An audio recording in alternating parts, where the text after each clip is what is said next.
بسم الله الرحمن الرحيم. من المؤمنين رجال صدقوا ما عاهدوا الله عليه فمنهم من قضى نحبه ومنهم من ينتظر وما بدلوا تبديلا.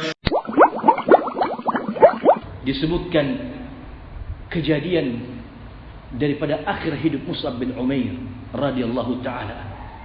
Wa kana liwa'u biyadihi Mus'ab bin Umair fadarabu ala yadihi al-yumna hatta quti'at.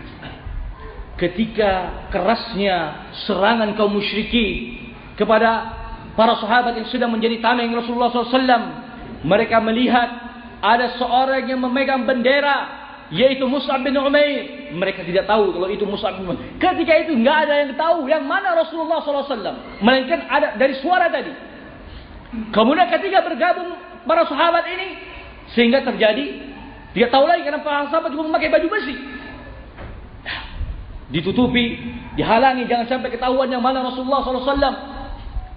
Sehingga maka musyrikin melihat, oh ini yang pegang bendera, pasti seorang pemimpinnya. Dalam keadaan yang memegang bendera ketika itu siapa? Mus'ab bin Umair. Nah, ketika itu ikhwani fillah rahimani wa rahimakumullah, Mus'ab bin Umair mempertahankan agar jangan sampai jatuh bendera ini. Dia pegang dengan tangannya. Mus'ab bin Umair melawan musyrikin. Bendera dia pegang dengan tangannya sampai musyrikin memotong tangannya, terputus tangannya, dia pegang lagi dengan tangan kirinya. Barakallahu fikum. Dalam keadaan tangannya sudah putus, dia ambil jangan sampai jatuh bendera ini, kemudian dia pegang dengan tangan kirinya. Saat dia sedang berjuang melawan, dipotong lagi tangan kirinya sampai terputus tangan kirinya. Kemudian dia raih bendera dengan siku tangannya, dua tangannya yang tersisa, dan dia ikat dengan lehernya, jangan sampai bendera itu terjatuh. Barakallahu fikum.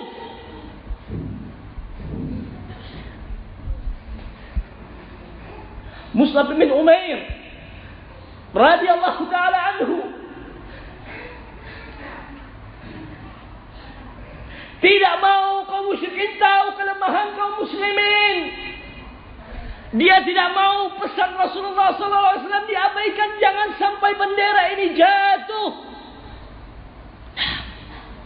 Tangan kanan terputus, tangan kiri terputus, tinggal sisa kedua sikunya. Itu pun dia berhasil memegang bendera dan mengikat kuat dengan lehernya agar jangan sampai bendera itu jatuh.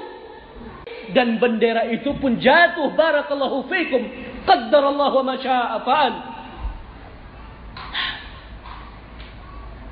Perjuangan Mus'ab bin Umair, anak manja, seorang anak kaya raya, anak manja, mau masuk Islam, meninggalkan kemewahannya, meninggalkan kekayaannya, dan mati dalam keadaan dua tangannya hilang demi menegakkan kalimatut tauhid di jalan Allah Subhanahu wa ta'ala. Man khafa maqam rabbih wa nahan nafsa 'anil hawa fa innal jannata hiyal ma'wa.